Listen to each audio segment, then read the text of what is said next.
right, good evening, everyone. How's everybody doing tonight? It is great to have everybody who's joining us in the room. I know that we've lots of people who are streaming and joining us from home. Either way you're joining us, we're excited just to gather together tonight. I think that when we were back together in November, we did a quick little after a Thursday night service, kind of congregational gathering.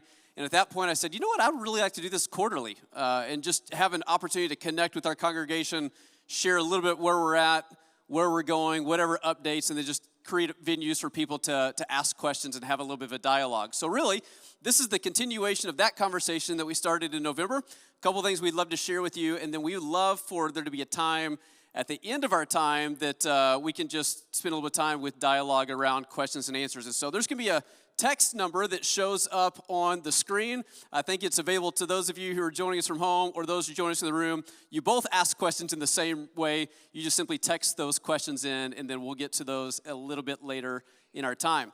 Let me just real quickly before we launch in, for those of you who have not yet met personally, my name is Shawn. Obviously just been on the Willow team for about 8 months now, and really excited to be in the role that I get to be the campus pastor here at South Barrington. And if you don't yet know, this is Steph Haugen. I'll let Steph introduce herself in just a moment. Steph's been around Willow for quite some time, but most recently she stepped into the role as our associate campus pastor here at South Barrington. And it really is a joy and an honor to get to partner in ministry with Steph. And so we're going to be leading our time together. So how about I turn it over to you, Steph? Sounds good. You can take it from here. Yeah, you were actually going to talk about reopening. Oh, yeah. How awesome reopening was. It really was awesome. Wasn't it great? She's going to share some of the stories, but how about I tell us a little bit more about that? So it says on the notes that I was supposed to do that, so let me go ahead and do that. So we reopened a couple weeks ago, which was really exciting. Oh, man. Long overdue. I mean, for 8 months, I was on the other side of a camera, and people told me that there were people who came to Willow Creek. I just never saw them, and I didn't know that that actually existed. And so it really did a lot for my own heart just to be able to get to the place that we were able to reopen the doors and allow those who were ready to regather again. And I shared a little bit about this over the weekend, but let me just kind of hit the highlights, the stats, and then Steph's going to share a couple stories with us. But we talked to quite a few other churches around the country, larger churches that had gone first and opened before us, just to learn from what they learned. And everybody told us a couple of things. One, everybody said, expect to come back with about 25 to 30% of your pre-COVID attendance. Most were suggesting we should come back with one service. Most were suggesting come back without kids programming. So we had all kinds of conversation. And we really felt like it was in our best interest to make sure that we brought back every ministry at the same time, that we created the opportunity for people to volunteer one and attend one, so that hence the two services. And we were really, really excited to see that not only did 25 to 30% of our pre-COVID attendance come back, that very first week we had about 46% of our pre-COVID attendance come back. And so we were really, really encouraged by that. And that's not just numbers from our main auditorium experience. Our Promised Land environment was pretty much maxed out for our capacities in Promised Land, our kids ministry. Gretchen's sitting over here. Elevate was jam-packed and has been the last couple of weeks, which has been awesome. She and her team are doing an amazing job. Impact has moved to Wednesday nights. And part of the reason Impact moved to Wednesday nights is everybody we talked to said the most difficult thing you're going to face is volunteers in the kids' environments. Because even though the kids might be ready to come back, there are adults that aren't yet ready to come back in closed-knit spaces. And so you'll have a hard time with volunteers. And they said you will only be as good as your ability to bring high school students and young adults in as volunteers. And so Impact was awesome in their willingness to move to Wednesday nights, so those high school students would be available to serve in our Promised Land environment. And we had, I think, over 50 Impact students who were a part of volunteering for us. And really, we wouldn't have been able to do it without them. But here's the other good news, is on Wednesday night, they had their largest impact, like the high school ministry had its largest attendance, even dating back pre-COVID, happened on Wednesday night.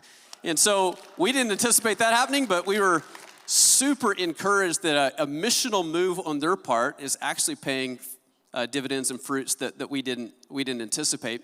And then also to let you know, CASA operates in our chapel, and CASA has also come back at their capacity. And so we're really encouraged across the entire campus that what we've seen is beyond what we anticipated and expected. And so it's just a constant reminder just how good God is and how God is continued to be at work here. So that's some of the stats.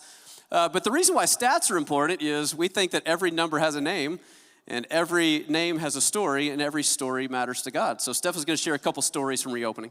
Yeah, it was really fun. I reached out to our staff team and just said, just even a handful of stories, if you could send me that have been impactful in the last couple of weeks.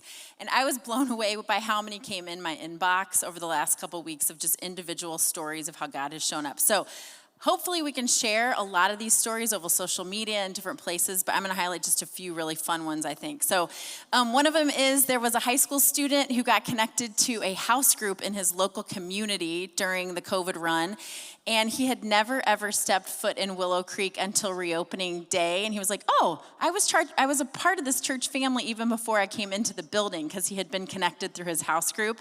And then when he did come back for reopening, or came for the first time for reopening, he, first week out of the gates, volunteered to serve in Promised Land. So he's one of our Promised Land volunteers already, and his name is Titan. So that's really a fun story there. So another one, another high school story for you guys. There was a small group leader who, over the last 9 to 12 months, her husband had been relocated to London, and she continued to lead her small group over Zoom throughout the last year from London, and would get up at 2 o'clock in the morning to connect with her small group, with her high school girls. So she just came back a couple weeks ago and is leading worship and was so excited to see those girls face to face. And so that was another crazy one. Can you imagine? That's dedication. So guest experience, there's a 9 o'clock guest experience team. Is anybody in the room, guest experience people? Nobody in this room? Oh, there's some. Yay, guest experience. So guest experience, the 9 o'clock team for the last year also has been gathering over Zoom weekly to pray and worship together. So when they came back in the room for pre-service, they picked up right where they were during online and being separated and worshiped together in the building, and were just reconnected. So that was a fun one too. And then I have to give a shout out to all of our section leaders and small group leaders who were used to being in the seats, seeing their people week in and week out, and then they came back for reopening and were reacquainted and got back with their people and had served faithfully for months and months, and then were back in their spots in the auditorium and reconnected with their small group members. So just a few fun ones for us. Love it. We're really, really encouraged by it. I hope you are too. One of the things we also wanted to do tonight is to give you kind of a financial update. Again, I'm newer to the Willow family, but I understand that it's kind of been a pattern just to make sure that they're just consistent financial updates, and want to make sure that we continue that pattern and we keep you up to speed with everything that we're aware of. So there's a couple of things that I want to show you. The first is I want to show you fiscal year to fiscal year, really what the pictures look like since 2018. So I think that is on the screen. So this may not be a surprise to any of you. Again, this has kind of been the picture for the last now 3 years. And when I said yes to joining the Willow team, I knew that I was saying yes to a trajectory that was not really moving in the right direction. So again, that's not surprising to any of us. That's not necessarily alarming to any of us. But I thought it was just helpful to start with, that is the reality that we knew that we were in. So in 2018 to 2019, there's a decline. 2019 to 2020, there was a decline. And really, as you compare 2020 to 2018, it's about a 30% decline. Now, there's a lot of variables in that, and there's a lot of reasons why that's happening, and obviously COVID did not help us in that reality. If in anything, the pandemic probably magnified some of the difficulties we were already experiencing from a financial perspective. But there is good news in all of it. The good news in all of it is, even though the giving trajectory was on the decline, every single one of those fiscal years actually finished in the black, including 2020. So our giving was down in 2020, and our giving was significantly down in 2020. But as you know, our building was also closed for 9 months. And so because our building was closed and we weren't operational the way we would typically be operational, there were obviously a lot of cost savings in that. And so our expenses were also way down in 2020. And so for that reason, 2020 actually did finish in the black. It was very close. By the skin of our teeth, it finished in the black, but it did not put us in a deficit. Now, as you and I both know, the trajectory that we've been on for the last 3 years cannot continue. right? And so that's kind of the no-brainer that it's just helpful for me to vocalize. Now, what we recognize is that at some point, we have to make sure that trajectory turns and it moves a different direction. And we're declaring 2021 has to be that year where that trajectory changes. And so there's a lot that we're doing that will help turn and change that trajectory. I thought I would show you a picture of where 2021 has started. And so it's a different trajectory. So we started the year in a really not good spot, just so you understand. January was a very, very tough month here. There's a lot of reasons for that. I can unpack that further if that's helpful for you. Feel free to ask any questions you have around there. February came up a little bit, and March has actually been incredibly encouraging. And so since we've reopened the past 2 weeks, it's actually the first 2 weeks in a lot of months that we actually hit budget 2 weeks in a row. And so some of that I think we can account to reopening has been really helpful because I think it just re-engages people. And so it has hopefully established what is a new trajectory. Now, it's early, so I'm not going to call that a new trajectory yet because it's very early. We don't have a lot of data, but at least the very early returns of the data are actually positive. And so wanted to at least share that amount of information with you. If there are further questions about that, feel free to ask those questions. Happy to dive into that at a deeper level if that's helpful.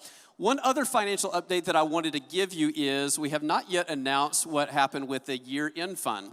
And so if you remember the year-end fund, we talked about a home and home type of initiative that we were going to support one of our partners that works with some home-related initiatives, specifically as it relates to single moms in our area. It's a partnership with an organization called Fellowship Housing.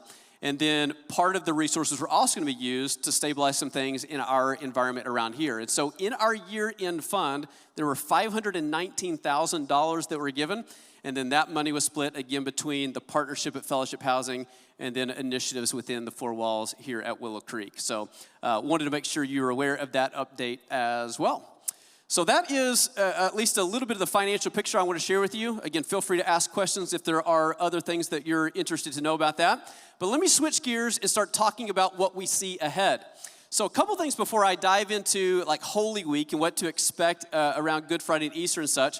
I wanted to let you know that we got some, I think, very encouraging news as it relates to some conversations we've been having with the village. We've been really working with the village to make sure that what we're doing around here as it comes to the capacities of the people we're bringing back, all of our social distance policies and all that kind of stuff, we're really doing our best to be very compliant and do things in a way that makes some sense, keeps our people safe, and obviously is compliant to whatever guidelines and recommendations that are being given to us. So we met with the village this week, and we have been given the green light to go from 25% capacity in all of our environments up to 50% capacity in all of our environments. Now that's game-changing for us in a lot of ways. Now let me talk about this in two ways. One, this obviously increases our capacity and gives us way greater opportunity, particularly as it relates to Easter, allowing us to welcome many more guests in our environment Easter. At the same time, that probably increases risk in some people's minds and hearts who want to make sure that this is a really safe environment. So here's what we're planning to do in our environments. We probably will not go all the way to that 50% capacity in our kids' environments yet. We're going to make sure that we still have those right leader to kid ratios, and we're managing that in a very safe and appropriate way. It does give us some greater margin within the Elevate and the Impact environments to go to a much greater percentage. In the main auditorium, here's what it's going to look like for us. What we plan to do to manage this new capacity is on the ground floor. Is it called the ground floor or main floor? What do we call it? Main floor? Main floor. Main floor. I'm still learning terminology around here at Willow Creek. So the main floor and the mezzanine level, we will actually use every row as opposed to every other row. We will still leave the 2 seats in between households. Now, there are going to be people and guests who won't feel as comfortable in an environment where we're using every row. And so in the balcony, we will still maintain the every other row distancing that allows somebody, if they want a little bit more space, they can have more space by using that particular seating. So it will allow us to go to about the 40 to 45% capacity of the room, again, greatly increasing our capacity around the Easter run, which is really good news for us, okay? So here's what to expect around Easter. We've got a couple of Good Friday services. Good Friday, 5 o'clock, 7 o'clock. It is going to be good. It's going to be good. It was almost like we planned that. No, it really is going to be great. I really hope that you make it a priority to join us for one of those experiences. We won't have kids' environments running. It will be Good Friday, so it's a little bit more of an intense experience. But if you, as a parent, feel comfortable bringing your kids in the environment, we would encourage you to do so. Or we'll stream everything, and you can watch the stream of it as well. But we do have something specially designed for the kids.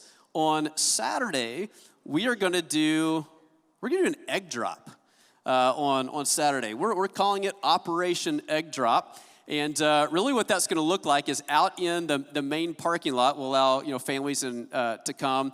We're going to have some fun activities for the kids, some games and some that kind of stuff. And then at some point, we're actually going to have a helicopter that will come that will drop some soft eggs lest we get hit in the head and not get hurt. They'll drop some soft eggs as well as some candy and things like that for the kids. It's just going to be a really fun type of experience for the kids. Did you want to add anything to the egg drop experience? Because you've been very much involved in helping plan it. I just think it's going to be really fun. I know that my kids a lot of things have been canceled over the last year, so I'm excited for them to be able to come back to church and do something really fun and invite their friends, and I think it's going to be really good. So. It'll be great. And it will set us up, obviously, for Easter morning. And so Easter morning, we're going to run 3 services, 9, 11:15, 1:30. And here's my encouragement, if not my request, of those of us who call Willow home. And this is the church we've called home for a long time. Obviously, the least optimal time is the 1:30 experience, right? And that will be true for all of us. But I would love to encourage us to choose to go there to free up seats for guests at the more optimal hours, particularly that 11:15 service. I think that's just one simple way that we can serve guests by choosing that. We will ticket Easter. Tickets will be free, but that just will allow us to make sure that we are crowd controlling effectively, just to make sure that we can best serve the guests as they come in these environments. And so, again, we'll release more information about that. Those tickets will actually be available this Sunday, starting this Sunday at 1 p.m. is when those tickets will go live. So we'll tell you more about that in the days to come. Cool? All right. We pass it back to you? Sure.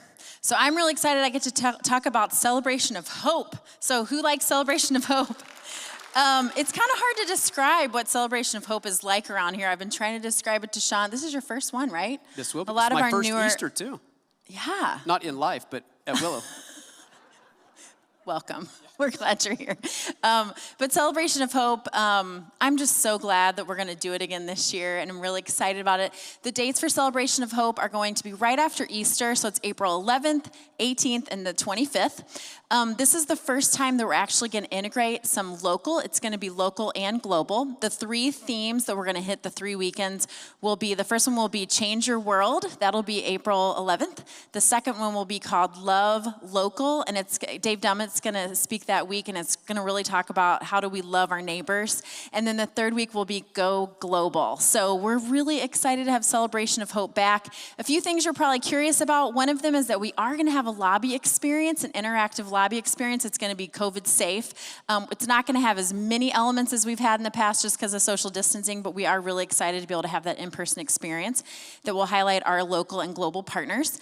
And then also, we're going to have a virtual lobby experience that you can access online for anyone who is unable to come into the building, and that's going to be a cool new thing that we haven't done before. We are not going to do seed packing this year because of COVID. It just is not going to be able to, we're not going to be able to make it happen this time. But all of our global partners that have consistently counted on us for seeds, we're still going to fund that, and we're going to get seeds in their hands still. So that's still a huge blessing, and I'm glad we're able to serve them in that way.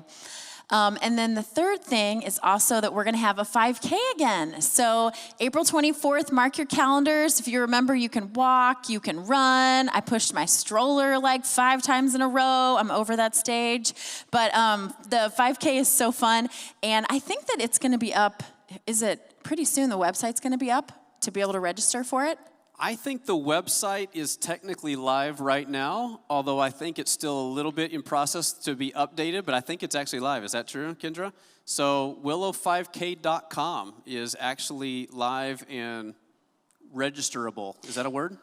That is, and I guess you're the boss. I don't know, but I think that the 5K, we are going to work hard to make it COVID friendly and sensitive to everyone. But we're going to be outside, and I don't know if you've ever been before, just how much joy it is to know that we're serving our partners in that way while exercising. So, looking forward to it. Do you think you're going to win it? Because you are a runner.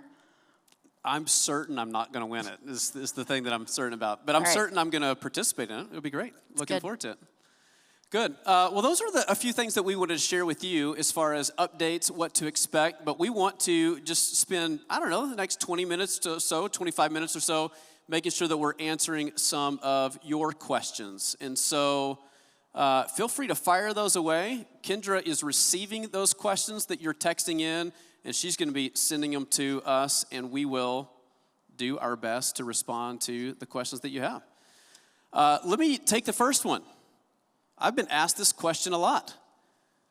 Any update on when midweek will return? Lots of people have been asking me that question. Here's the best way that I know how to respond to that question. So as we thought about the whole reopening process, we were thinking about it in phases. And so phase one was we did the whole Thursday night recording, which was fine, but aren't we glad we're done with the Thursday night recordings?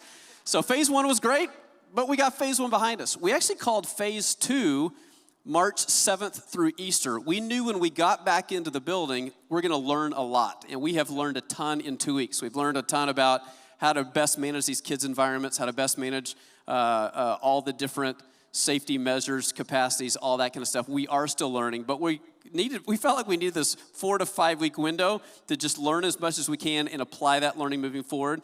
And then really post-Easter, we're thinking about what we're calling phase three, which is our process of bringing the various ministries back up to speed and back on campus. And so we're going to even do phase three in likely multiple sub-phases, if you will. And so we're looking to bring back our young adults will come back on property. We're looking for opportunities for our groups and those who are meeting on site to come back on property. And so we're really looking at all those different iterations. I think the best I can tell right now is we're working through what exactly midweek is going to look like, which is still part of the conversation of when it comes back, what is midweek, what exactly does it look like, what's the best way we can navigate it. And so we're likely going to bring something back in the fall time. I would probably say give us all the way through summer to make sure we get our plans really solidified, and then we'll launch whatever the new iteration of midweek looks like. I hope to do that with the launch of the next school year in the fall. So stay tuned to that. Maybe next time when we have one of these gatherings, ask the question again, and I'll bet I'll be able to give you a little bit more crystallized update of exactly what that could look like. Do you want me to ask the second question? Sure. Okay. Any status on the elders? How are they guiding our next phase as a church? Sounds like there's something behind this question that how about I'll try to answer it the best I can tell by what the question is being asked, and then if I'm not actually getting it what you're asking, feel free to ask something again. So the status on our elders, our elder board, was formed, over the last couple years, and is functioning strong and well. They're leading well. So they meet very consistently with our senior level leadership team. I think they had a meeting even this week about our senior level leadership team. They're really focused on overall directional decisions on where we're headed. So they are intimately involved in all the directional decisions, helping really formulate the vision and making sure we're heading in the right direction. They also serve from an accountability perspective, to make sure that there's accountability at the highest level of our leadership. And so they certainly function in that way. And I don't know that I've watched them exercise this, but I think another function of what they hold for us is to make sure doctrinally that we are really in line with really what Scripture teaches us, and that we're really holding those lines well. And so I tend to think about it in the terms of the 3 Ds. It's about direction, it's about discipline, and it's about doctrine. And again, I haven't watched them do the doctrinal piece recently, but I've certainly watched some of their impact on a directional standpoint. And again, from an accountability standpoint, they're doing that well. What was the second part of that? How are they guiding the next phase? I would say they're working very closely with our senior pastor, Dave, just as we're thinking through this next vision and what that looks like. Again, they're very much a part of that process. Pre-service, on reopening morning, it was really powerful. Backstage, there were probably 30, 40 different production staff people, and a couple elders came back and prayed for the service and over us, and I was just really grateful that they had asked to be a part of that and wanted to lead us in that way, so it's great. It's good. Question 3, when will the building be open to allow small groups and volunteer groups to meet and fellowship in the building? Good question. So that kind of goes back to a little bit what I spoke to earlier. Again, we're thinking about post-Easter. So we're thinking about like starting in April and beyond. And we're hoping to bring those back as quick as possible. We're working with the various ministry groups to figure out what are they trying to bring back and what's the best time frame to bring it back to. And so, for example, like Casey Sunstead oversees all of our groups areas right now. So we're talking to Casey. Are there particular nights that we can just declare as those groups nights and that we will look to bring those back? So we're looking for some of those types of things because we feel like in this season, as we're still in this pandemic, we still want staff people being present in the building to make sure that there's just proper oversight of what's happening here. And so we're trying to be very intentional and strategic about that. But we'll start seeing more and more things from groups and teams coming back on site and having access to the building consistently starting in April. Next question. Have you, Shawn, ever gotten lost in the building? Are you saying today? Yeah, probably. There's a lot of square feet around here. And yeah, I'm still learning it. I haven't gotten lost recently. The really funny thing is when I've got somebody in town that says, hey, show me around Willow. And I'm like, I'm the worst tour guide. How much time do you have? Because there's a chance we're going to get lost together. But yeah. One time you did FaceTime me when This you is were a true bringing a story. guest around, and he goes, can you tell me where I am, Stephanie? And I was like, keep turning your phone, keep going around. Okay, you're in a true Promised story. Land, Blue Room. You're great. True story. That was a while ago, but yes. Okay. We have a question that says, how is Megan Bagnall doing? I bet that's how is Megan Marshman doing. Megan Marshman doing. Got it. We could talk about both. Megan is grieving, deeply, as we are grieving with Megan, right? If you did not know, I believe Randy's funeral is tomorrow. Saturday. What is tomorrow, Friday? His funeral is on Saturday. I believe at 1 p.m. Central. Is that correct? Yeah, and I think it's Arbor Road. ArborRoad.com. I'll look. We'll look for the link for you. For those of you who want to participate, they are going to stream his funeral. If you'd like to support Megan in that way, we'll make sure you have the information. She just put it out on social media. I think I saw it yesterday, maybe, for anybody who follows her on social media. I would encourage you to keep praying for Megan. Again, she's just walking an unthinkable journey right now. It's just so incredibly challenging to suddenly lose a spouse at a way too young age. And so she's doing as good as she could possibly be doing. Again, I feel like she's grieving appropriately. She's surrounded by an amazing community, which has been really fun to watch community rally around her. But there's a lot of tough days ahead, that we all know. And so we're very committed as a church to support her, not only in the short term, but also the long term. And we'll continue to let you know the needs as we become aware of them, and then how we as a community can continue to rally around. Thanks for asking, whoever asked that. So it looks like it's live.arborroad.com, and it will be at 1 p.m. Central Time. So There you go. kind of tied to that, Megan was our one female teacher. So what's kind of in the works as far as like female teachers on our stage? Yeah, that's a great question. So let me answer really in two parts. So Megan is somebody that we love around here. I mean, is that true? Like you would say that? Like we just love Megan. And I don't know if you've had the chance to meet Megan personally. Megan is as great of an individual off the platform as she is on the platform. She is just the real deal. We just love her deeply. So the way our relationship had worked with Megan is she was basically on a contract, with the church, speaking X number of times a year. And that contract was set to be renewed in May, and we had already written it up as far as what the next year's contract is. And now, because of the sensitivity of the season, it's just not the right time to talk through that contract. What we've let Megan know is you are welcome here as often as you're able to say yes, but it's really undetermined at the moment what her next step will be at Willow. I don't know that she knows yet, which is okay. And we'll just continue to be really, really sensitive to her. The moment she's able to say yes, and the moment that she desires to say yes, I just want you to know, we want Megan to be a part of Willow as much as Megan is able to be a part of Willow. And so we'll continue to do that moving forward. In the meantime, it is really important for us as a church to maintain a female voice. That's a really important value for us at Willow, is just to make sure that we have a consistent female voice as a part of our teaching team. So one of the exercises we did, we started it 2 weeks ago in our executive team, and it was obviously shortly after Randy's passing, is we literally asked the question to our executive team, who's the right female voice to introduce to Willow until Megan is ready to come back. And so we've begun that process and conversation. I don't have the person's name to share with you today because it's not been solidified. I just want you to know it is a very high priority for us. It's a very high value.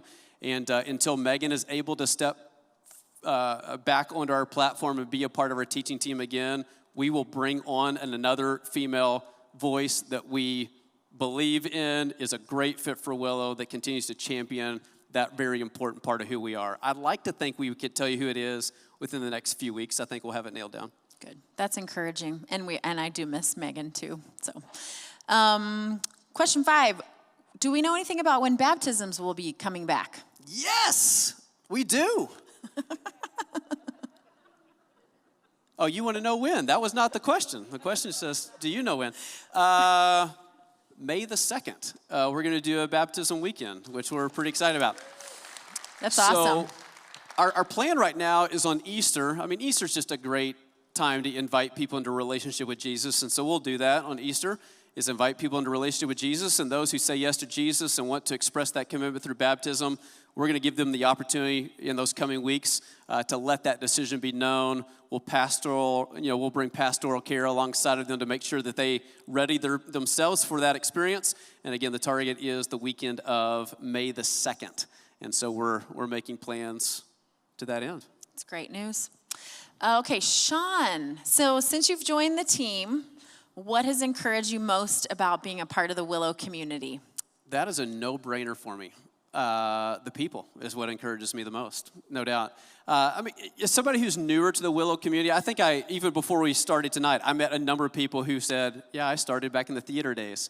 So I've read books about you, just so you know, and I've heard your stories, right, for all these years, and it's so fun for me to actually now meet you in person. And so, for me, it's just super fun, because what I've always known about Willow is a community of people who were so relentlessly sold out to the mission of Jesus that they were willing to displace their own priorities. They were willing to kind of put themselves aside in their own agenda. They were willing to even set aside their stylistic preferences because they're willing to do whatever it takes to reach people for Jesus. And that's, from my understanding, has always been true about Willow. And so again, I've known that story, but now getting to come be a part of the community and get to know some of these people and to get to hear the stories and to get to hear people talk about the things that God has done that have marked them over the time here at Willow, I mean, it is a gift to me every single time I get to hear one of those stories. And every single time I get to interact with the people. And so by far, the best part of becoming a part of the Willow team is to get to be a part of the staff and get to be a part of this community. It is a really special thing. And I have to say, I feel like from my seat, I've had this unique opportunity to introduce you to a lot of our congregation, and just how proud I am of being a part of this family and being able to introduce you. So, okay, here's a good one. So any updates on when workshops or support groups might be able to come back and start doing their thing again? Yeah, so it kind of goes back to what I was trying to speak to earlier when I talked about groups. As we think about groups, we're actually thinking about groups really in 2 categories now. And I'm going to use a little bit different language than we've used in the past, but I'm referring to probably things that are very familiar to you. So groups obviously make sense. We use that term, and we've used that term for a lot of years. Another thing we're going to talk about is what we call next step groups. And what functions of those next step groups really are a lot of the workshops. It's the types of things that's an easy introductory point to somebody, because maybe I've got a felt need, and I don't know that I'm ready to go into somebody's home of a stranger to connect with them and talk about whatever, but I have a need because I'm a parent and I need some parenting help. Or I am wrestling through an addiction and I need some recovery support, or my budget's not looking the way it should and I need, some help in, when it comes to financial assistance, whatever that might look like. So these workshops, we're putting them under the umbrella and we're calling them next step groups. Again, a lot of the things that we're familiar with, I think will function as next step groups. So when I talk about groups and groups coming back to campus again, we're starting to bring some of those back as early as April, those are going to be some of the things that are coming back. Now, will all the workshops come back in April? Probably not all at the same time. And so I think that some of them will start back in April, and as we are able to continue to bring back more and more, we'll continue to bring back more and more. And so our groups team, both the next step groups and also like the small groups, they're working together to figure out what are the workshops, when are we going to open kind of the next iteration of them and the next season of them. And so as that information becomes known, that information will be shared. Can I plug a workshop that we're doing pretty soon? So I think in the month of April, we're doing a workshop around grief. And personally, I know that there have been some pretty significant losses in my life over the last year. So this 3-week experience, I think each one will be a one-off. Is that correct, Casey? Yeah. So each one will be individual, but you can also attend all 3. We'll be really trying to identify what it is that you've lost in last year and process through some of that. And we're even going to have like a worship service to even kind of celebrate and lament some of the things that we've lost in the last year. So I'm looking forward to that. So I'm excited about that in April. Okay, so Shawn, did you pick Illinois to win it all? I know you're from Texas. Is Texas even in it this time? Yes, Texas is in it this time. I'm from Louisville, and they are not in it this time, so I don't care. I cheated, and I picked 2 brackets. I'm one of those guys, because I was in 2 groups, and so you just pick 2 brackets, and maybe one will be better than the other. And so out of both my brackets, I did not pick Illinois in either one of them. Okay. Should we move on to the next question? I got Gonzaga in one of them, because you just got to pick Gonzaga to win. If you're going to do 2 brackets, they got to win one of them. Uh-huh. And I actually picked the Baylor Bears in my other bracket. Okay. Yeah. All right. You heard it firsthand here, everyone. The Baylor We'll Bears. see how you do. Yeah. Okay. Okay. 2 more serious questions. Do you know when we're going to be able to partake in communion again? I do. Good Friday. We're going to have a really, really powerful communion experience together on Good Friday. So, and it will even be COVID-friendly. Good Friday communion. It'll be great. Great. I just got a note that the grief series that I just mentioned is going to be called What Have You Lost? So that's going to be a helpful thing. All right. Which deep dish pizza is your favorite? This is all over the place. Communion, pizza. Okay. I was going to make a really bad joke, and I'm not going to. I'm a Giordano's fan, like through and through. And I know, local Chicago people, you're like, actually pick a legit one. But I love Giordano's. It's my fave. If you ask my wife, she'd go lose all the way.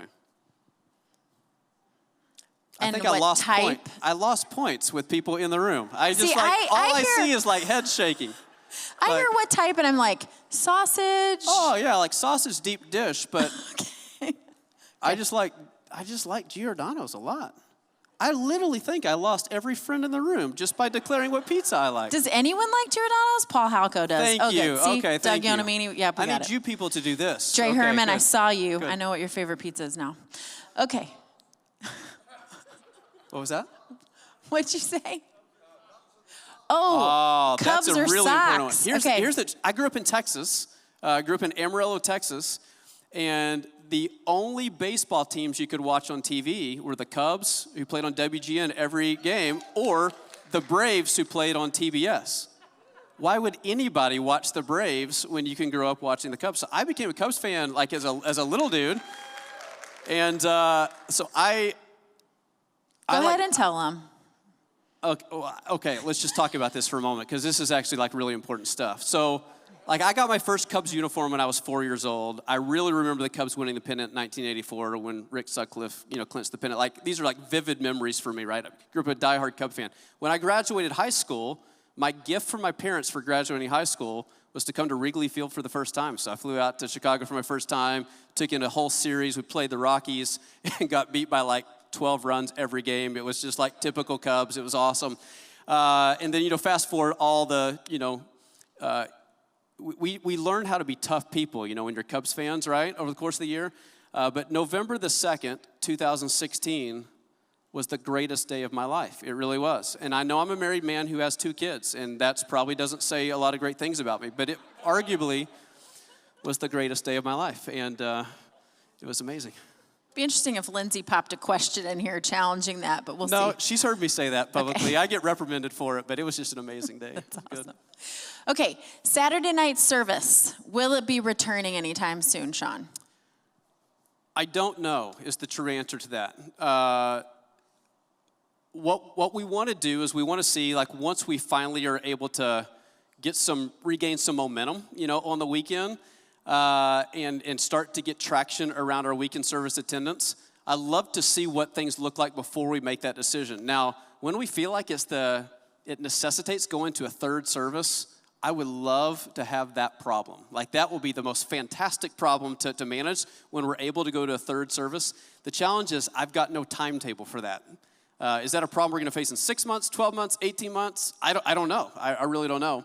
But I'm actually very prayerful that we're going to regain some momentum and that we're going to experience a growth curve of what's ahead. I'm really believing it, and we're going to work hard toward that end.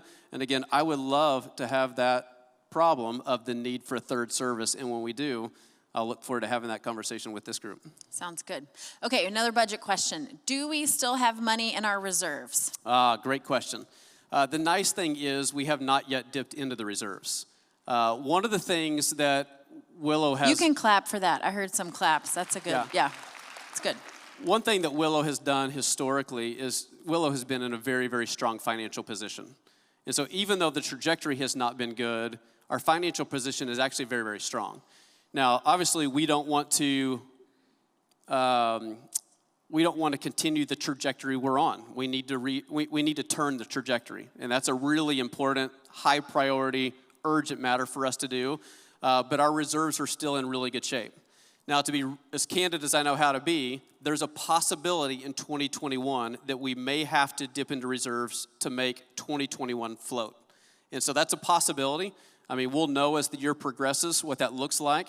But we're aware that this might be a year that we need the reserves to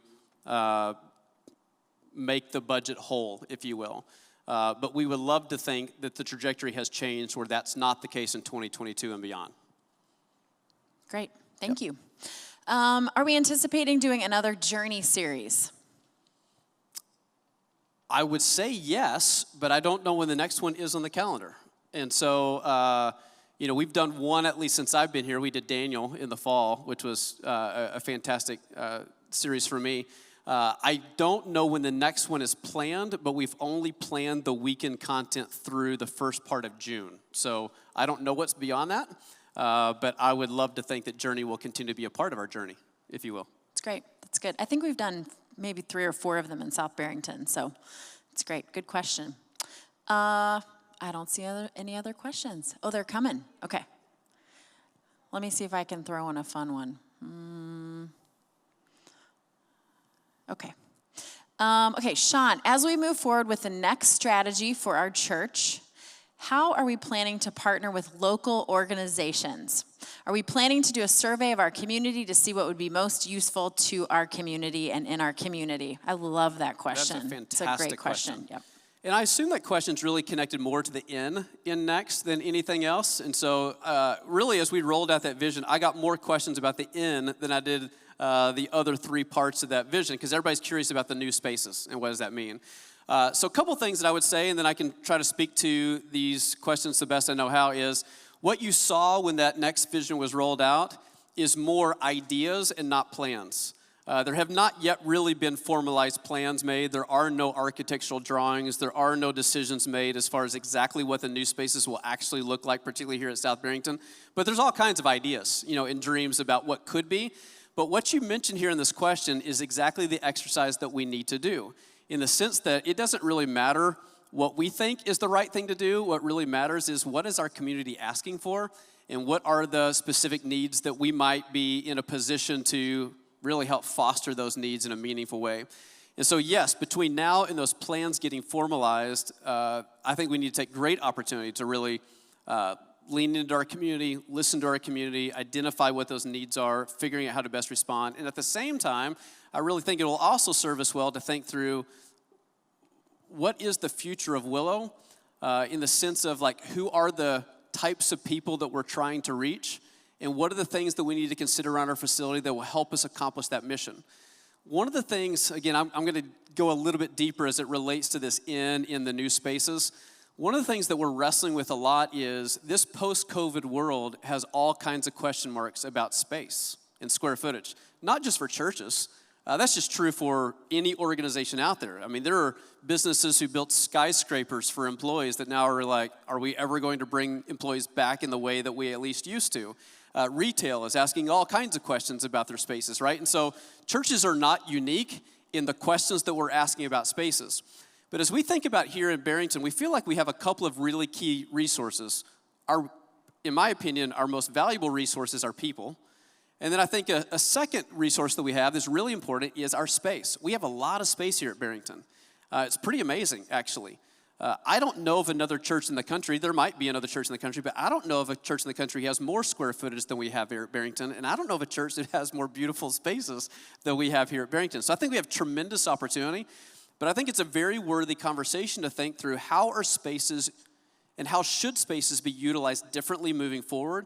Because what can be your greatest asset, if inappropriately leveraged, it will become your greatest anchor. And I'm very interested in it being an asset for us and not an anchor. And so we're going to have to really think through creatively, how do we best utilize space to its fullest and like maximize its potential? Because we're relentless about this mission of turning irreligious people into fully devoted followers of Jesus. And space can be a tool that we use in order to accomplish that mission. So part of the new spaces is to try to envision what does that mean moving forward, and how do we best leverage this gift that God has given us. This past week, when we met with the helicopter pilot for this Operation Egg Drop, it was so interesting because it was like one of a dozen different places that he could have done this on our campus because it's just so large. So it was like a perfect example of that. Okay, a couple more. Any updates with the practice? Are they? Great question. I like that one. We have not really talked about this out loud, but great question, whoever asked that question. So let me give you a little bit of a backdrop. This is going to be more than you're asking for, but I think the context will help me answer the question a little bit. So some of you may know that in the fall, we restructured a lot of our staff. When I say a lot of our staff, I probably should have said our entire staff. I don't know that anybody's job description on staff is the exact same job description it was last fall. And so there have been a lot of organizational movement in that. At the same time, we also recognize that as a staff, there were many of our staff team members who, for various reasons, they were in need to transition off staff, sometimes for purposes of their own personal health, sometimes because of what they really were feeling like God was calling to them next. And so we actually gave staff the opportunity to opt out if they chose to do so. And there was a financial care package that would be available to them if they chose to opt out. And some of our staff felt like that was the best decision for them, and they took that option. Now, the reason why I gave you that context is the two of the people who led the practice for us, a guy by the name of Jason Pfeffer was one of them.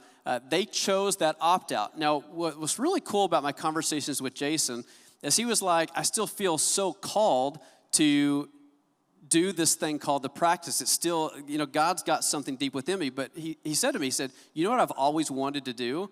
I've really wanted to plant it as a church. And he said, what do you think if we decided to plant it as a church?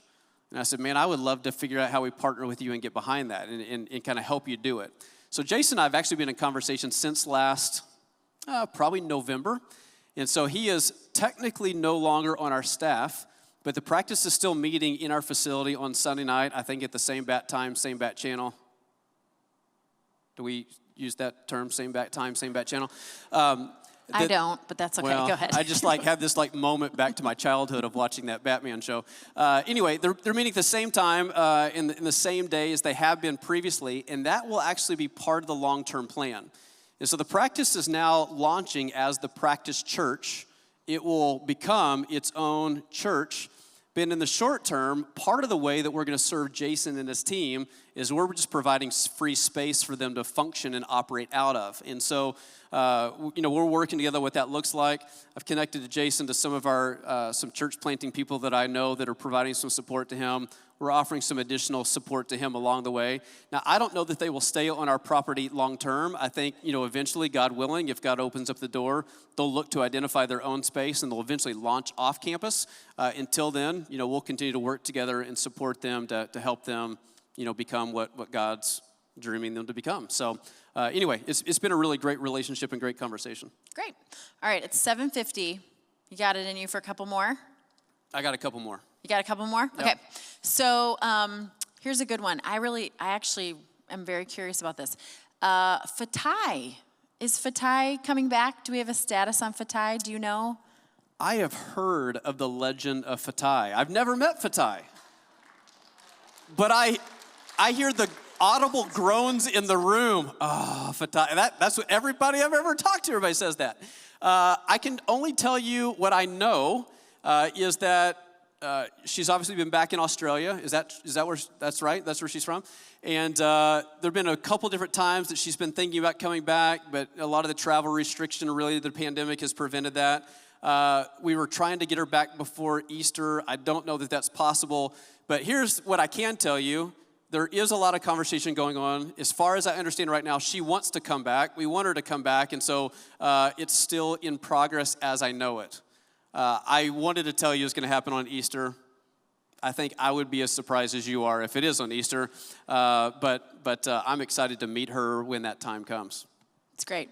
Okay, this is the last question. With spring break around the corner, I think I know the answer to this question. Your favorite vacation beverage? You can take the word vacation out of that because there's only one beverage that ever goes into my body. Dr. Pepper. I love it. He really does. My friends, it's not right. Like a McDonald's extra large every it's just morning. Large. It's not extra large. It's just large. But it's my coffee. And it's my lunch. And it's my afternoon snack. And it's my And your bedtime. favorite vacation beverage. Oh, yeah. Yes. Great. I think that they should rename it Sweet Nectar of Jesus. And it's just that good, people. Don't knock it till you tried it. It's just that good. Great. That's it. That's all the questions we have tonight. Awesome. Good job. I just want to say this.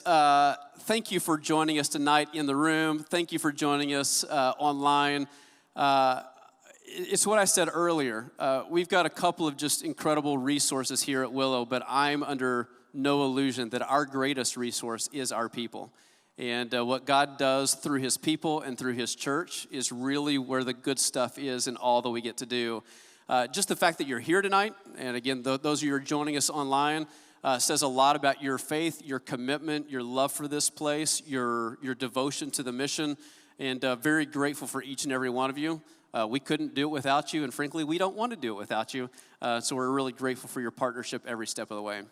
And I'm going to I don't do this enough, but we're really glad you're here, Shawn. So our whole directional team gets to be led by him, and it's just been a real blessing. So we're grateful for you. I mean it. Awesome. Thank you. Thank you. How about I say a prayer for us before we take off tonight? Can I do that? Father God, I just say thanks for this incredible community that you have built over the last 46 years. And God, it is a joy and a privilege for me to stand on the shoulders of so many people that you've used before me. But God, it's just a joy and an honor to be a part of this next chapter that you're writing here at Willow Creek. And God, we're believing for big things. And God, our faith, our faith is strong. Our faith is fueled. Our faith is excited. And so, Father, I just ask that possibly you would do what's beyond our wildest imagination. God, you surprised me 2 weeks ago, as we reopened. And I just ask that would just be the beginning of something special. God, it isn't about us. It's never about making our name great, but God, we are relentless about doing whatever it takes to make your name great. And so, Father, we just ask that you would give us the grace, the posture of humility, that you would give us great unity and partnership together as a group so that we can work together to make your name great in this world. So, Father, we love you. We say thanks. We pray that in your son's name. Amen. Thanks again for being here tonight. Thanks, Love you all. everybody. Have a great night.